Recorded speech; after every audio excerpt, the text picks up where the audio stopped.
అందరికీ నమస్తే అండి.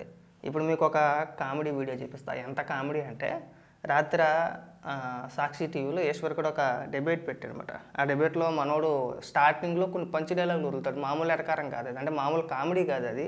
ఒకసారి చూడండి. ఈ జగన్ మనల్ని వదలడం, సైలెంట్గా ఫ్లైట్ ఎక్కి ఊసుకో, బాబు మనసులో మాట అని చెప్పేసి అని పెట్టాడనమాట. ఒకసారి వినిపిస్తా చూడండి. మళ్ళీ విదేశాలకు వెళ్లాల్సిందే. చెప్పు. ఇంకో 10 రోజులు మూడో కంటికి కనబడకుండా దాక్కోవలసిందే. జగన్ బాహుబలి ప్రెస్ మీట్ దెబ్బకు తండ్రి కొడుకుల పరిస్థితి ఇలానే ఉంది. రాయలసీమ ఎత్తిపోతల పథకానికి వెన్నుపోటు, భోగాపురం ఎయిర్పోర్టు విషయంలో క్రెడిట్ చోరీ, ఉర్సా లూలుగాళ్లకు 99 పైసలకే వేల కోట్ల విలువైన భూములు, కక్ష సాధింపులు వేధింపులతో పారిపోతున్న పారిశ్రామికవేత్తలు, కరెంటు ఛార్జీలు, రిజిస్ట్రేషన్ ఛార్జీలు, రోడ్డు సెస్ పేరుతో బాదుడే బాదుడు, ఇసుక నుంచి మట్టి సిలికా క్వార్ట్జ్ వరకు అంతులేని దోపిడీ, లిక్కర్ పేరుతో భారీ కుంభకోణం, ప్రైవేట్ వాడికి అప్పనంగా ప్రభుత్వ మెడికల్ కాలేజీలు, ఇలా ఒక్కో అంశంపై వీర ఉతుకుడు. దాదాపుగా గంటన్నర పాటు కొనసాగిన బాహుబలి ప్రెస్ మీట్ లో చంద్రబాబు నిజ స్వరూపాన్ని కళ్లకు కట్టినట్టు. బాహుబలి ఇంకా ఏమనిపిస్తుంది? సిగ్గనిపించట్లేదు ఇట్లా నీకు ఆ మాటలు మాట్లాడడానికి. వారానికి 10 రోజులకో లేదంటే నెలకు ఒక్కసారి బెంగళూరు నుంచి ఆంధ్రప్రదేశ్కి వచ్చి ఒక ప్రెస్ మీట్ పెట్టి అడ్డగోలుగా మాట్లాడేసి వెళ్ళిపోతే అది బాహుబలి ప్రెస్ మీటా? జగన్మోహన్ రెడ్డి బాహుబలి ఇంకేమనిపిస్తుంది? ఈ సినిమా మాటలు, ఈ సినిమా డైలాగులు, ఈ అప్పాబాయ డైలాగులు కొట్టడానికి తప్పితే మీరు దేనికి పనికిరారు.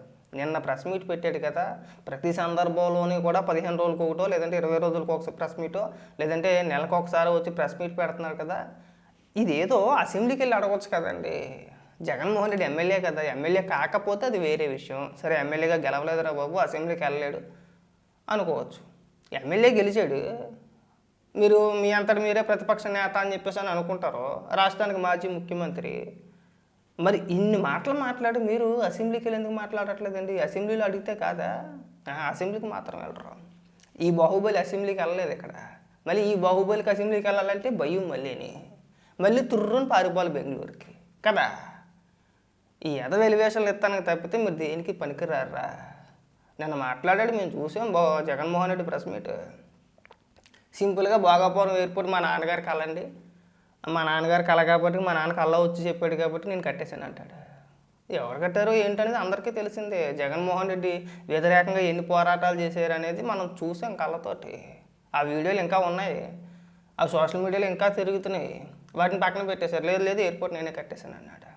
ఇక కంపెనీలన్నీ పారిపోతున్నాయి అన్నాడు. ఆ కంపెనీలో మళ్ళీ రామ్కో ఒకటి, అరబిందో ఒకటి, భారతీయ సిమెంట్, ఆ 3 జగన్మోహన్ రెడ్డికి సంబంధించినయే. భారతీయ సిమెంట్ గురించి మళ్ళీ ప్రత్యేకించి చెప్పుకోవసరం లేదు. పారిశ్రామికవేత్తలంట ఆ రాష్ట్రం నుంచి పారిపోతున్నారంట. ఎవరా పారిశ్రామికవేత్తలు అని చెప్పేసి ఒక 5-6 కంపెనీలు చెప్పుకొచ్చాడు. అందులో 3 కంపెనీలు జగన్మోహన్ రెడ్డి ఎమ్మెల్యేని. 2 పార్ట్నర్షిప్ ఉంది. ఒకటైతే సొంత భార్యదే, భారతీయ సిమెంట్ వీళ్ళదే. పారిశ్రామికవేత్తలు అట్ట వీళ్ళు పారిపోతున్నారట. అది అబద్ధమే. ఇంకా చాలా చెప్పుకొచ్చాడు, కుప్పానికి నీళ్ళు ఇచ్చేసానని చెప్పేసి అని. అది అబద్ధమే. మేము చూసాం. వాటర్ ట్యాంక్ ఒకటి తీసుకెళ్ళాడు, అద్దెకి తీసుకొచ్చిన గేట్ ఒకటి అక్కడ పెట్టాడు. అద్దెకి తెచ్చి వాటర్ ట్యాంకర్తో వాటర్ తీసుకెళ్ళి అటుపక్క నింపి పెట్టేసి జగన్మోహన్ రెడ్డి రాగానే ఒక బటన్ నొక్కాడు. అలా గేట్లు వేసింది. ఈ నింపిన నీళ్ళని అలా వెళ్ళిపోయినాయి. అయిపోయింది. ఇవి ఖాళీ అయ్యేలోపు వెళ్ళిపోయాడు. మొత్తం ఎత్తలా, కొద్దిగా ఎత్తాడు. ఎవరు బాబు ఆగంటారు బాబు, మొత్తం ఎత్తి ఒకేసారి నీళ్ళు వెళ్ళిపోతే కొద్దిగా ఎత్తండి, ఆ నీళ్ళు నిదానంగా వెళ్తే ఈ లోపు మనం వెళ్ళిపోవచ్చు ఎక్కడి నుంచి అని చెప్పేసి అని. 2 రోజుల తర్వాత ఆ గేటు లేదు, ఏమీ లేదు అక్కడ. అద్దెకి తెచ్చిన గేటు ఉంటుంది, ఇటు పోయింది, పట్టుకొని పోయారు. అయిపోయాయి. నేను ఏమైనా మాట్లాడతానంటే శ్రీశైలం నుంచి ఏకంగా 500 కిలోమీటర్లు నేను కుప్పానికి నీళ్ళు తీసుకెళ్ళిపోయానని మాట్లాడతాడు. మళ్ళీ దాదాపు ఏదో చెప్పుకొచ్చాడమ్మా, 32,79,000 ఏదో చెప్పుకొచ్చాడు. ఒక అమౌంట్ ఒక నెంబర్ చెప్పుకొచ్చాడు. ఇంతమందికి నేను ఉద్యోగాలు ఇచ్చేసాను అంటాడు. ఎక్కడ? బెంగళూరులోనా, కల్లోనా? మా హయాంలో అప్పుల గురించి మాట్లాడితే అసలు మేము అసలు అప్లై చేయలేదు అన్నాడు. ఇంకా ఆశ్చర్యం అది. మేము 3,20,000 కోట్లు ఎంత అప్పు చేసాము, అందులో 2,70,000 కోట్ల రూపాయలు నేను పనిచేసాను, మిగిలింది 30-40 లక్షల కోట్లు ఎంత ఉంటే నేను తినేసానని చెప్పి మాట్లాడుతున్నాడు. మీ హయాంలో ఒకవేళ నిజంగా మీకు అంత నిజాయితీ ఉంటే అసెంబ్లీకి వెళ్ళి అప్పుల పైన మాట్లాడతారా, లేదంటే రాయలసీమ లిఫ్ట్ ఇరిగేషన్ గురించి మాట్లాడతారా, పోలవరం గురించి మాట్లాడతారా, అమరావతి గురించి మాట్లాడతారా, భోగాపురం ఎయిర్పోర్ట్ గురించి మాట్లాడతారా, కరెంటు ఛార్జీల గురించి మాట్లాడతారా, దేని గురించి మాట్లాడినా సరే అసెంబ్లీకి వెళ్ళి కనీసం ఇప్పుడు నిన్న మాట్లాడిన మాటలన్నీ అసెంబ్లీలో మీరు అడిగితే బ్రహ్మాండంగా ఉండేది. అక్కడ అడగరట.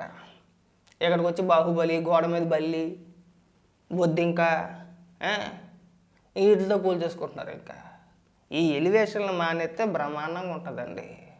జగన్మోహన్ రెడ్డి 100 మాటలు మాట్లాడితే అందరూ 99 మాటలు అబద్ధాలే ఉంటాయి. ఎందులో నిజం చెప్పాడని చెప్పేసి అని ఇవాళ ఏదో పనికి మళ్ళీ ఎలివేషన్ కాకపోతే నిన్న ప్రెస్ మీట్ పెట్టాడు కదా, 1 గంట 1 గంటన్నర మాట్లాడాడని చెప్పేసి నువ్వే ఎలివేషన్ ఎత్తున్నావు కదా. ఇక్కడ అంత గొడ్డలు దించుకునే బదులు అసెంబ్లీలోకి వెళ్తే అందరూ ఉంటారు కదండి, సంబంధిత మంత్రులు ఉంటారా ఉండరా. ఇక పరిశ్రమలపై గురించి మీరే మాట్లాడాలి. నాకు ఆశ్చర్యం అక్కడ అనిపించింది. నన్ను జగన్మోహన్ రెడ్డి మాట్లాడుతూ పరిశ్రమలు అంటే వెళ్ళిపోతున్నారంట, అలాగే ఈ పారిశ్రామికవేత్తలకి భూములు కేటాయించే విషయంలో కావచ్చు, లేదంటే ఈ జీవోలకు సంబంధించింది కావచ్చు, జగన్మోహన్ రెడ్డి మాట్లాడుతూ మా హయాంలో ఏకంగా ఎన్నో వేల పరిశ్రమలు తీసుకొచ్చామని మాట్లాడతాడు. ఎక్కడున్నా నువ్వు తీసుకొచ్చిన పరిశ్రమలు, మీ హయాంలో పరిశ్రమలు అన్నింటినీ తరివేశారు. ఇప్పుడు మళ్ళీ రాష్ట్రానికి తిరిగి తీసుకురావాలంటే ఎంతో కొంత వాళ్ళకి కూడా బెనిఫిట్స్ ఇవ్వాల్సిందే. ఎందుకు మన రాష్ట్రంలో జగన్మోహన్ రెడ్డి 5 ఏళ్ళు ముఖ్యమంత్రిగా చేసి ఉన్నదంతా సర్వనాశనం చేసేది కాబట్టి మన రాష్ట్రంలో పెట్టుబడి పెట్టడానికి ఎవరో ముందుకు రావట్లేదు కాబట్టి ఎంతో కొంత బెనిఫిట్స్ చూపించాల్సిందే. మళ్ళీ మనం తెలంగాణలాగో లేదంటే కర్ణాటకలాగో డెవలప్మెంట్ అయిపోయిన రాష్ట్రం అనుకో, అది వేరే. మనం ఇచ్చినా ఇవ్వకపోయినా ఆటోమేటిక్గా వచ్చే వాళ్ళు వస్తూ ఉంటారు, వెళ్ళే వాళ్ళు వెళ్తూ ఉంటారు. ఇక్కడ మనకు అదేమీ లేదు కదా. మన దగ్గర ఏమీ లేనప్పుడు ఏదో ఒకటి ఆఫర్ చేయాల్సిందే కదా. దానిపైన ఏడిపోయి నువ్వు ఇలాగా బాహుబలి, గోడ మీద బల్లి ఇలాంటి డైలాగులు చెప్పొద్దు. ఇంకా ఏదో మాట్లాడుతున్నారు, ఒకసారి వినిపిద్దాం ఆగండి. ఆధారాలతో సహా ఉతికి ఆరేశారు. జగన్ సంధించిన ప్రశ్నలకు చంద్రబాబు నుంచి, టీడీపీ నుంచి ఒక్క సమాధానమైన వస్తుందా, లేక ఎప్పటిలానే ఎదురుదాడితో బూతులతో అసలు విషయాన్ని డైవర్ట్ చేస్తారా? ఎవడరా అసలు మిమ్మల్ని కానీ లేదంటే జగన్మోహన్ రెడ్డిని కానీ బూతులు తిట్టేది? బూతుల పార్టీ మీదే కదా. ఎవరు తిట్టారు జగన్మోహన్ రెడ్డిని? ఏ రాజ్యమైనా సరే ఎవరైనా ఒక నాయకుడు కానీ ఒక మంత్రి కానీ జగన్మోహన్ రెడ్డిని బూతులు తిట్టారా? ఇప్పుడు గతంలో జగన్మోహన్ రెడ్డి కానీ అంటే కొడాలి నాని కానీ, రోజా కానీ, లేదంటే ఇంకొంతమంది మంత్రులు కావచ్చు, నారా లోకేష్ గారిని ఉద్దేశించి, ఇంకొంతమంది నాయకులను ఉద్దేశించి, పవన్ కళ్యాణ్ గారిని ఉద్దేశించి అరే తురే అని ఊరు. ఇంకా ముఖ్యంగా ఆడవాళ్ళు అయితే ఆ రోజా కావచ్చు, లేదంటే లక్ష్మీ పార్వతి అయితే ఆ వెధవా అని మాట్లాడేది. ఇప్పుడు అలా ఎవరైనా సరే జగన్మోహన్ రెడ్డిని ఒరే వెధవానో లేదంటే ఇంకొక పదంతోనో ఎవరైనా తిడుతున్నారా? లేదుగా. పోనీ జగన్మోహన్ రెడ్డిని ఏమైనా సరే ఈ భోగాపురం ఎయిర్పోర్ట్కి సంబంధించి గతంలో మీరు తిరుమల వెళ్ళినప్పుడు డిక్లరేషన్ ఎందుకు ఇవ్వలేదంటే నీ అమ్మ మొగుడు కట్టాడా అని చెప్పేసి అడిగారు. పోనీ అలా ఎవడన్నా అడిగారా? అడగలేదుగా. అలాంటి పదాలు ఎక్కడ వాడట్లేదు కదండి. ఎవడు తిట్టేస్తున్నాడు బూతులు మిమ్మల్ని? బూతులు తిట్టేదంతా మీరే. వైఎస్ఆర్సీపీ పార్టీ అంటేనే బూతుల పార్టీ, అది అందరికీ తెలిసిన విషయమే. మీరే 10 మందిని బూతులు తిడతా ఉంటారు. మీరు ఎవరిని తిట్టుకుంటూ ఉంటే సరిపోద్దు. బూతులు మిమ్మల్ని ఎవడో తిట్టాడు, మిమ్మల్ని తిట్టేస్తారా బూతులు? ఇది ఇంకా విచిత్రంగా ఉంది. వెనకొడుకో సామెతలు గుర్తుకోతే ఇలాంటి మొగుని కొట్టి మొగసాలకి ఎక్కిందని చెప్పేసి వెనక సామెత ఉంది కదా. అలాగా బూతులు మాట్లాడేది మీరే, మాట్లాడిపించేది మీరే, తిరిగి మిమ్మల్ని ఆ బూతులు తిట్టేస్తున్నారు. ఎప్పట్లాగైనా ఎప్పుడు తిట్టేశారు? ఒక నాయకుని చూపించండి, తెలుగుదేశం నాయకులను కానీ తెలుగుదేశం కార్యకర్తలు కానీ, ఇక పలానా వ్యక్తి జగన్మోహన్ రెడ్డిని లేదంటే జగన్మోహన్ రెడ్డి కుటుంబ సభ్యుల్ని బూతులు తిట్టారు అని చెప్పేసి అని నువ్వు స్క్రీన్ ఉంటుంది కదా నీకు, ఎలాగైనా ఆ స్క్రీన్ మీద వేసి చూపించేయండి, ఒప్పుకుంటాం.